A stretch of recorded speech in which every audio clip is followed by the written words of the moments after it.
मैं doctor Mahadev Singh, assistant professor political science. आज हम पढ़ेंगे मार्क्सवाद।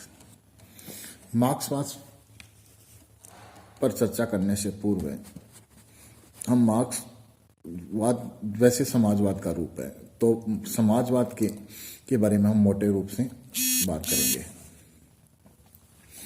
समाजवाद का संबंध ऐसे सिद्धांतों और आंदोलनों से है जिनका उद्देश्य शोषणकारी पूंजीवादी ढांचे का अंत कर उसके स्थान पर एक शोषण विहीन नवीन सामाजिक एवं आर्थिक व्यवस्था का निर्माण करना है, जिसमें उत्पादन के साधनों का स्वामित्व समाज में निहित हो। समाज को समझने के लिए आवश्यक है कि इसमें समता और शोषण विहीन समाज की स्थापना के साधनों को मापदंड मानकर उसके स्वरूप का निर्धारण कैसे किया जाता है। यानी समाजवाद जो है वो एक इस प्रकार के सामाजिक और आर्थिक ढांचे का निर्माण करना चाहता है जिसमें किसी भी प्रकार का शोषण नहीं हो, और ये एक प्रकार से पूंजीवादी ढांचे को हटा के समाजवादी ढांचे का समाज बनाना चाहता है। और इस समाजवादी ढांचे में साधनों का उत्पादन के जो साधन हैं, जो संसाधन हैं, उन पर समाज का स्वामित्व होता है। हम समाजवाद को कैसे समझ सकते हैं, इसके लिए आवश्यक है कि वो एक समाजवादी एक समानतापूर्ण और शोषणविहीन समाज की स्थापना के लिए जो साधनों को अपनाकर अलग अलग पैरामीटर्स धारण करता है, उसी के आधार पर समाजवाद के स्वरूप निर्धारित होते हैं। समाजवादी लक्ष्य की प्राप्ति के दो प्रमुख साधन स्वीकार किए गए हैं। यानी समाजवादी लक्ष्य हैं, उनको प्राप्त करने के लिए दो प्रकार के साधन हैं, दो प्रकार के मार्ग है। एक हिंसात्मक मार्ग और दूसरा विकासवादी मार्ग। हिंसात्मक प्रणाली द्वारा वर्ग विहीन, शोषण मुक्त एवं राज्य विहीन समाज की स्थापना में विश्वास करने वाली विचारधारा है, जिसको हम क्रांतिकारी रेडिकल या रिवोल्यूशनरी सोशलिज्म के नाम से जानते हैं। यानी इसमें एक वर्ग विहीन, शोषण विहीन और राज्य विहीन समाज की स्थापना को लक्ष्य को लेकर हिंसात्मक साधनों से क्रांतिकारी तरीके से पूंजीवादी व्यवस्था को बदलकर समाजवादी व्यवस्था की स्थापना की जाती है। दूसरी ओर एक सिद्धांत है, वो है कर्मिकवादी। संवैधानिक साधनों का प्रयोग कर पूंजीवाद का अंत करने वाली, व्यक्ति की स्वतंत्रता की रक्षा करने वाली और राजकीय सत्ता का प्रयोग सामाजिक हितों के लिए करने वाली व्यवस्था को हम विकासवादी समाजवाद के नाम से जाना जाता है। यानी ये जो विकासवादी समाज है वो कर्मिकवाद, संवैधानिक साधनों, व्यक्ति की स्वतंत्रता और राज्य सत्ता का जनहित में प्रयोग में विश्वास करता है।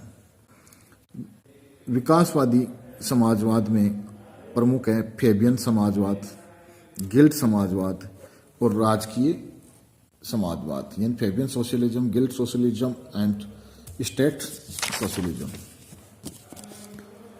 समाजवाद का जो दूसरा रूप है वह क्रांतिकारी समाजवाद। क्रांतिकारी समाजवाद में प्रमुख है मार्क्सवाद यानी साम्यवाद, अराजकतावाद, माओवाद और सिंडिकलिज्म। अब हम बात करते हैं मार्क्सवाद की, मार्क्सिज्म। मार्क्सवाद को वैज्ञानिक समाजवाद भी कहा जाता है। इसके प्रमुख प्रणेता हैं वो मार्क्स और एंजल को माना जाता है। मार्क्सवाद को वैज्ञानिक समाजवाद इसलिए कहा जाता है कि इस समाजवादी स्वरूप को मार्क्स ने वैज्ञानिक दृष्टिकोण और वैज्ञानिक अप्रोच के माध्यम को अपनाकर मार्क्सवादी सिद्धांत का प्रतिपादन किया, तो इसलिए इसको वैज्ञानिक समाजवाद भी कहते हैं।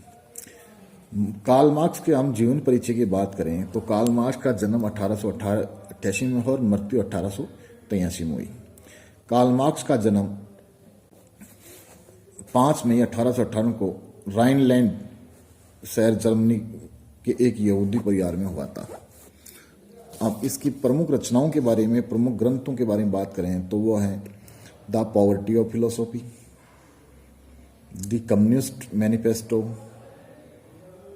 The critique of political economy, value, price and profit,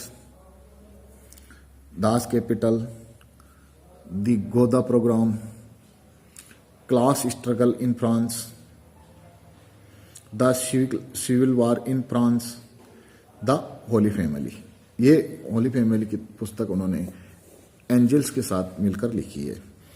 ये जो कार्ल मार्क्स की प्रमुख रचनाएं हैं, इन रचनाओं में जो सबसे प्रमुख रचना मानी जाती है वो द दास कैपिटल और कम्युनिस्ट मैनिफेस्टो हैं, जिनमें एक प्रकार से ये मार्क्सवाद की बाइबल वाली पुस्तकें हैं, जिनके अंदर पूरे मार्क्सवादी या वैज्ञानिक समाजवाद का निचोड़ निहित है।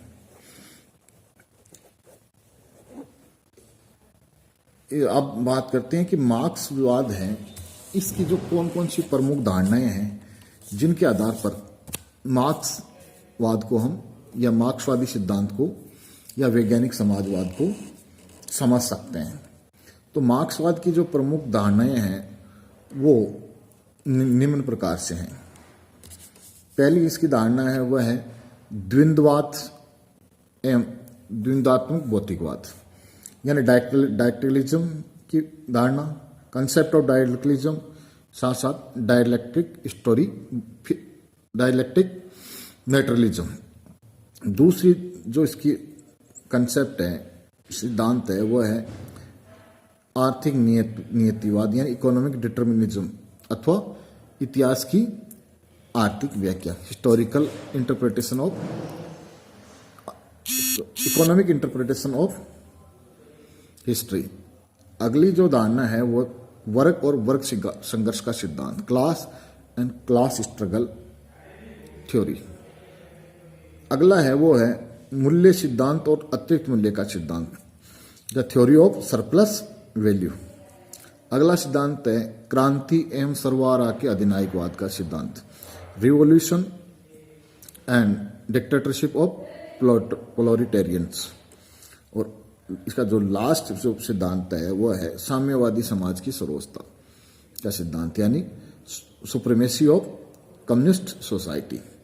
इस प्रकार हमने देखा कि ये मार्क्सवाद है वह समाजवाद का ही एक रूप है। वैसे समाजवाद के बारे में सीएम जॉर्ज ने एक बहुत अच्छी बात कही है कि समाजवाद के उतने ही प्रकार रूप है जिस प्रकार एक व्यक्ति जिस टॉपिक जितनी प्रकार की धारण करता है उसी टॉपिक की तरह ही समाजवाद के भी रूप अलग अलग रूप हैं, जिनमें चाहे वो विकासवादी हो चाहे क्रांतिकारी हो, इनके अंदर साम्यवादी भी हैं, अर्धजातवादी भी है, माओवादी भी है, सिंडिकलिज्म भी है, फेमिनिज्म भी है, गिल्ड सोशलिज्म भी है, स्टेट सोशलिज्म भी है।